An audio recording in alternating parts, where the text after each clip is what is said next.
Hello, Shotzi here again. Andrew Shaw, continuing. This is now the fourth installment. One of the things that I noticed in my earlier one is that I'd gone a little too dark, I felt, for the background. So with oil paint, because I'm doing alla prima, wet on wet, all I had to do was wipe it down and get a little bit more of that sort of rust brown color rather than the darker black. Feels like it works a bit better. This installment is really going to be all about fine-tuning. I'm using here a fairly small filbert brush, just kind of reestablishing where lights go, where darks go. I'm now in the light mode. They're a bit more red, his lips, on his cheeks. Middle of faces tend to be more on the red side, more blood vessels in the nose and the cheeks, the ears, and the lips, of course. Doesn't mean there's no red anywhere else, but it's just a bit of a leaning. Just helps it be a bit more realistic. Now I've got a very, very small detail brush, putting in some of the whites of the eyes and the eyelids. And notice it's more the center of the eyelid that is the bias that helps create that spherical shape, because the eyeball is spherical. The whole area is spherical. A little bit on his ear, just kind of getting it. It was a little bit on the cool side, warming it up.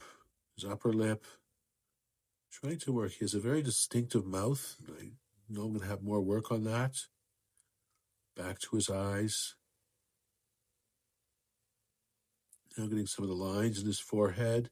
Again, with a small detail brush, just roughing them in. I saved these for now because I had more of the overall flavor and color of the forehead, so now I can put the lines in. They'll need some work to sort of tone them down, but I'm trying to get their location.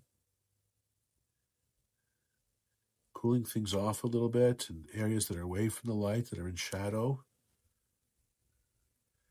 So I bring a little bit of blue, usually into the flesh tone to cool it off.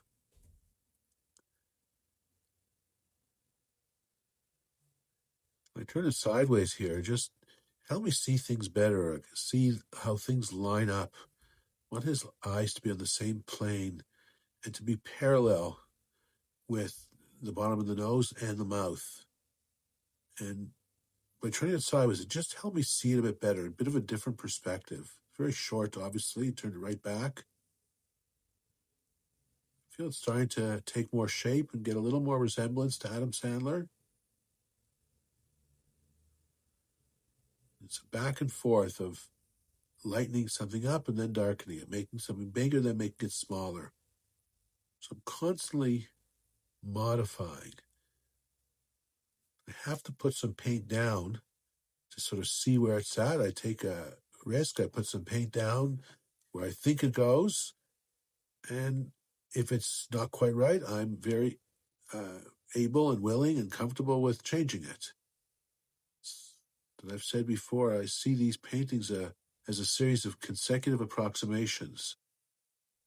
Hopefully the very last one is where I want it to be. But I think I'm gaining a little bit more likeness. Just sort of touching up here, touching up there, again with a small detail brush. Getting some of the subtleties of that side of his face that's in the shade. And notice the Rembrandt's triangle under his right eye on the left side. There's that area of light under there, which is very classic Rembrandt. That's it for this fourth installment. Stay tuned. There will be more. Thank you. Bye-bye.